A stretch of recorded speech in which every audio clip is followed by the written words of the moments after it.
Today we'll be looking at upper and lower bounds and the limits of accuracy. We'll be finding the upper and lower bounds of numbers, and then we'll be calculating with bounds, and then we'll be looking at an exam style question. You might want to get yourself a pen and paper here to take any notes, and then we'll get started. So the first thing we're going to look at is rounding, and this is an important skill for working out bounds. So I'd like you to pause the video, answer the questions, and then I'll give you the answers. So there's 5 rounding to the nearest 10 and 5 rounding to the nearest decimal place.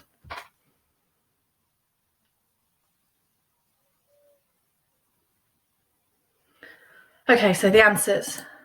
On the left-hand side, rounding to the nearest 10, number 1 is 40, number 2 is 760, number 3 is 750, number 4 is 10, number 5 is 10,483,920.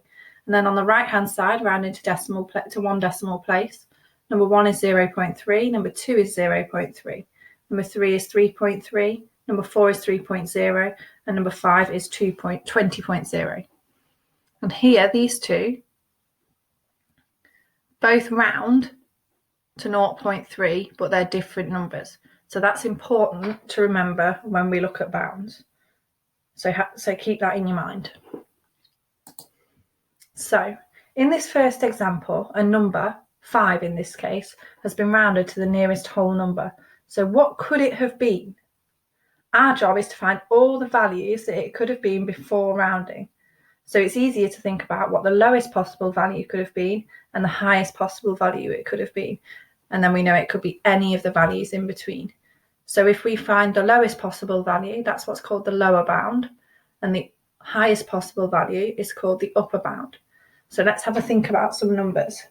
So if we think about numbers that are below 5, 4.9, could that have rounded to 5? Yes. 4.8?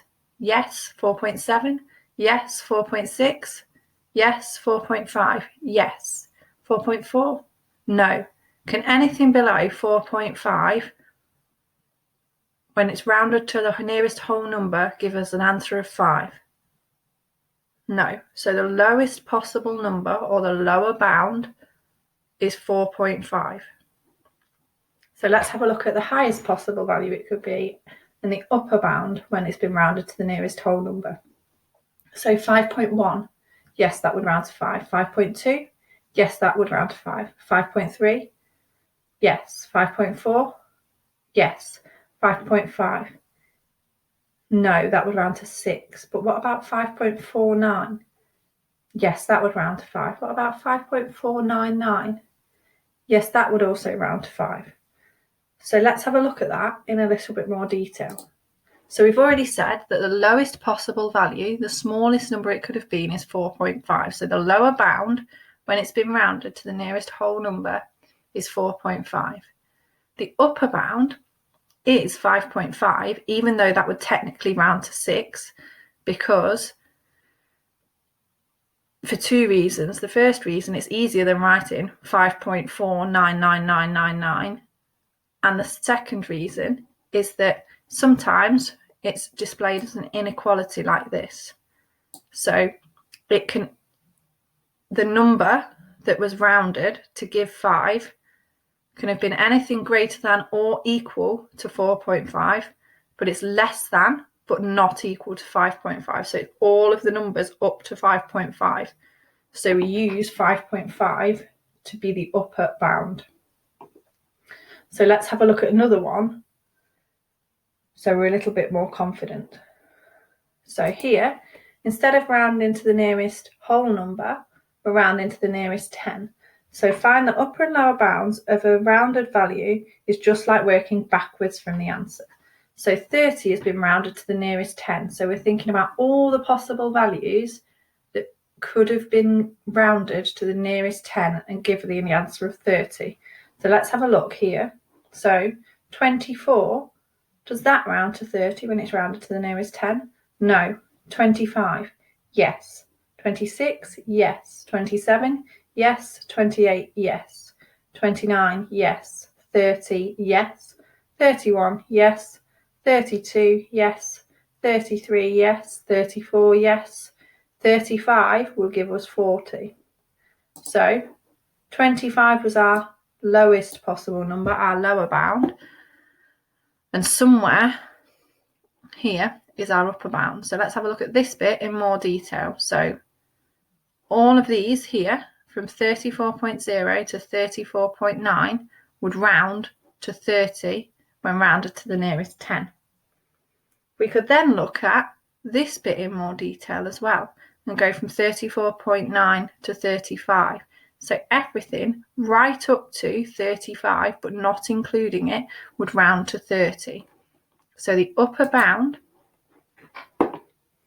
is 35 because it can equal 25, but it can't equal 35, but it can be anything in between 25 and 35. So let's have a look at a couple more examples. So here we've got 40 rounded to the nearest 10. So the lower bound, we're quite confident with that, is 35. The upper bound is everything up to, but not including 45. But for ease, we say 45. Or we can write it as an inequality, dependent on what the question's asked for. So the number that was given before it was rounded can be anything from 35 up to 45, and it can equal that 35, but not the 45. So 120 rounded to the nearest 10. So the lower bound, the lowest number it can possibly have been. Let's think about it again. 119, yes. 118, yes. 17, yes. 116, yes. 115, yes. Anything below that would cause it to round to 110. So the lower bound is 115. And the upper bound is 125 because it's anything up to, but not including 125. So if we were to, I'll write it as an inequality, if that's what it asks for, this is what it would look like. So remember, it can equal the 115, but not the 125.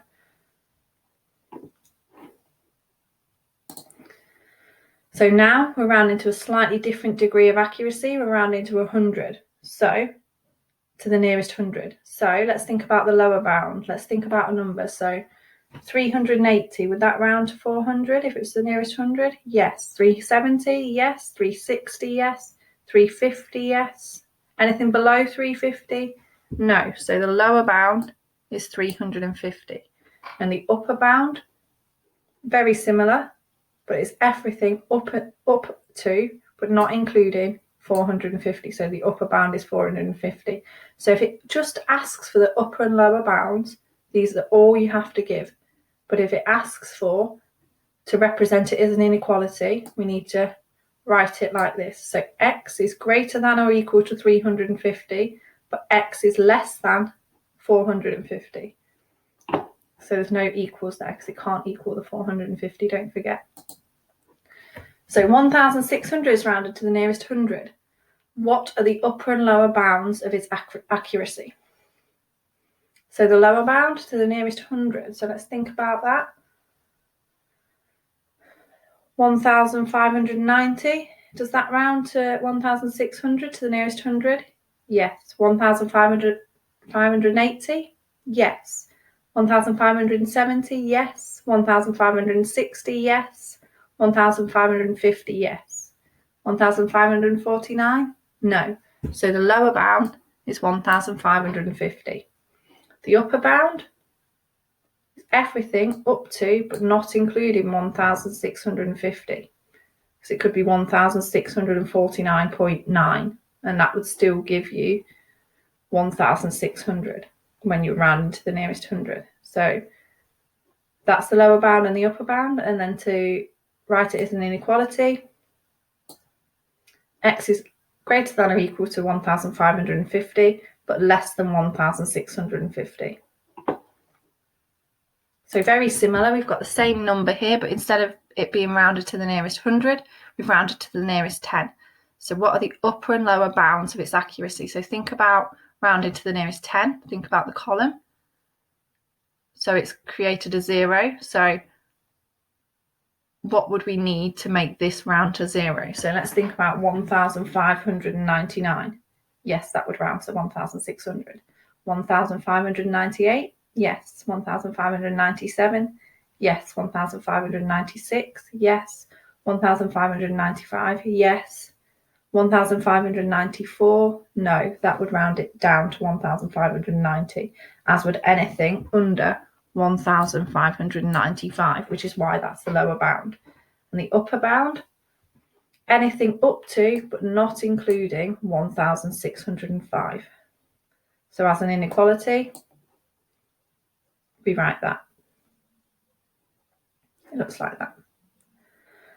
Okay, another one. 75 is rounded to the nearest whole number now. What are the upper and lower bounds of its accuracy? So the nearest whole number, so 75. So the lower bound, what's the lowest number it could have been to round to one decimal place? So let's have a think. 74.5. And the upper bound, 75.5. So our inequality, if we're asked for it, remember this one, the lower bound, it can equal that, but the upper bound, it can equal everything up to that, but not including that. Because it could be 75.49999, for instance. So decimal places. 7.2 is rounded to the nearest one decimal place. What are the upper and lower bounds of its accuracy? So how accurate could that number have been? So let's pick some numbers. Let's have a think about it. Could 7.19 have rounded to 7.2? Yes. 7.18? Yes. 7.17? Yes. 7.16? Yes. 7.15? Yes. What about 7.149? No, that would round to 7.1. So again, the lower bound, 7.15. Upper bound, everything up to but not included, remember? So 7.21, yes. 7.22, yes. 7.23, yes. 7.24, yes. 7.25, no, but it's everything up to that but not including it, because it could be 7.24999. So if we were to write that as an inequality, x is greater than or equal to 7.15, so it can equal that, but it's less than 7.25, so it can't equal that, but everything up to it. So another one, 3.24 was rounded to the nearest two decimal places. What are the upper and lower bounds of its accuracy? So let's see if we can do this without listing any numbers. So the lower bound, the smallest possible number it can be, is 3.235, because think about that, that's the smallest possible thing it can be when you round to two decimal places. Anything less than that would bring it down to 3.23 when you were rounding it. The upper bound, 3.245, because it can be everything up to but not including that, don't forget. So our inequality, if we're asked for it, is here.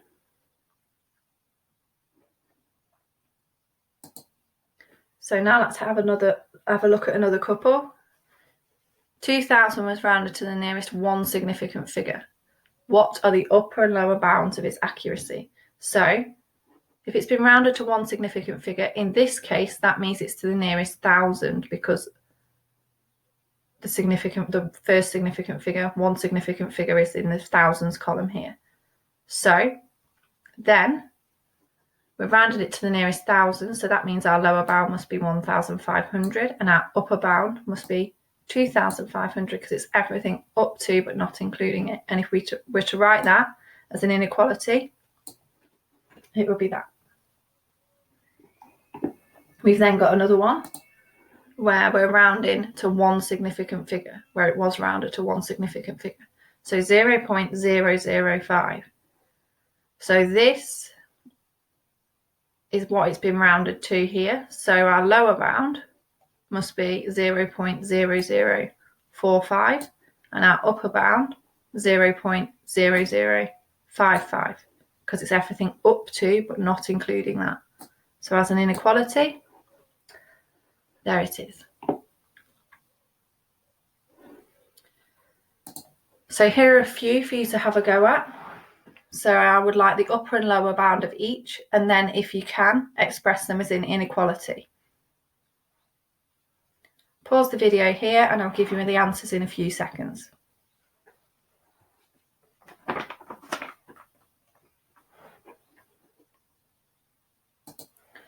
So the answers are on the board. I'll leave them there for a second.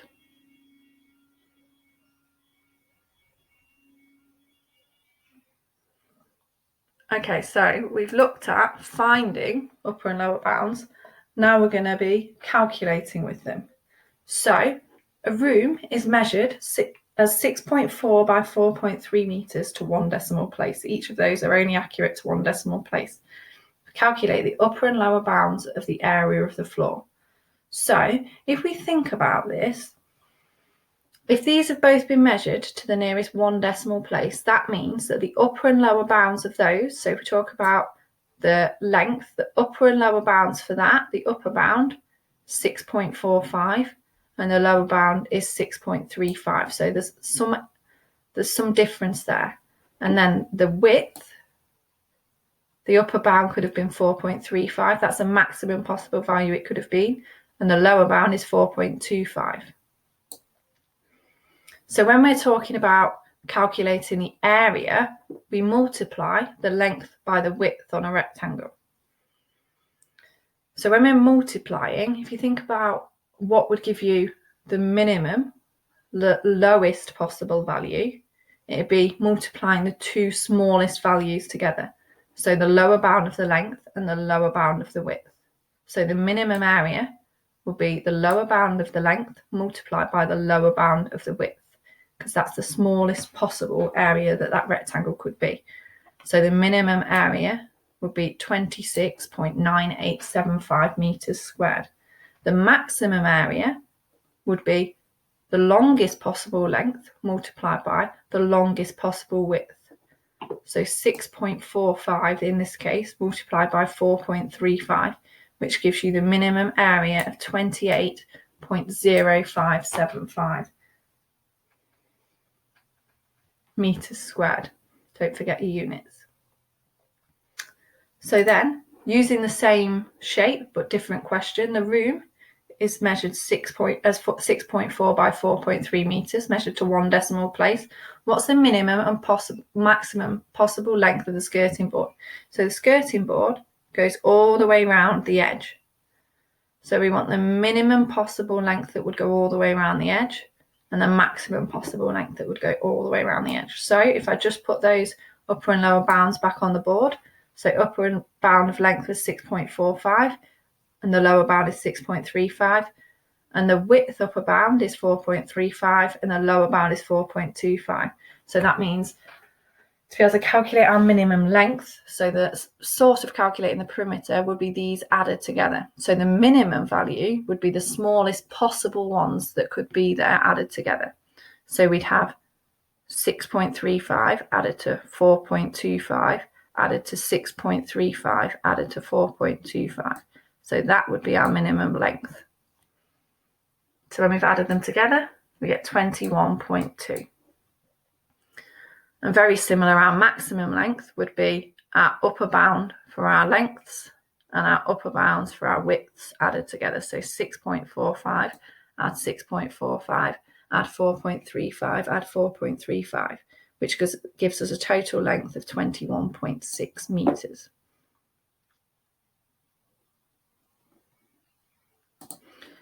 We've then got a slightly different version where it's a worded question. So the Bugatti Veyron can travel 800 metres to the nearest 10 metres and 4.4 seconds in 4.4 seconds to the nearest 1 decimal place. Calculate the upper and lower bounds of its maximum speed to three significant figures. So speed is distance over time. So to calculate the speed, we're going to do distance divided by time. So if we think about finding the minimum speed, when we're dividing two numbers, to get the smallest possible value, you want the smallest value on the top divided by the biggest value on the bottom. So to calculate the lower bound of the speed, we want the smallest distance divided by the longest time. So the smallest distance here, if we're talking about 800 metres to the nearest 10, so the lower bound of that, which is the smallest distance, would be 795 divided by the biggest possible time, so the upper bound of this, which would be 4.45. So that would be our minimum speed, or our lower bound for our speed. When we calculate that, 178.6516854.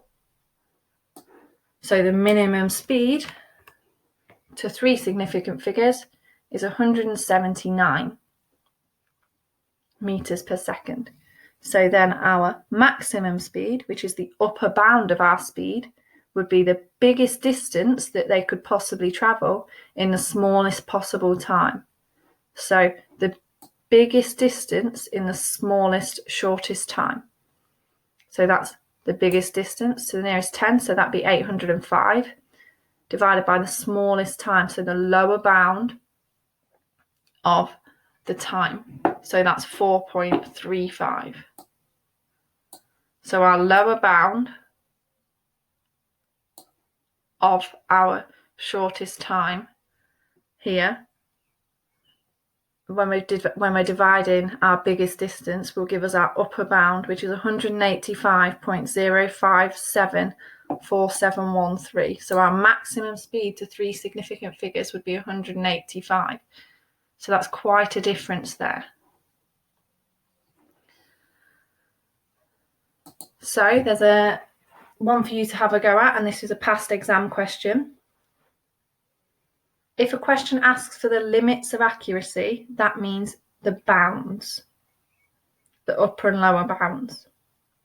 So I'll leave that on the board for a few seconds, and then I'll pop the answer up in a minute.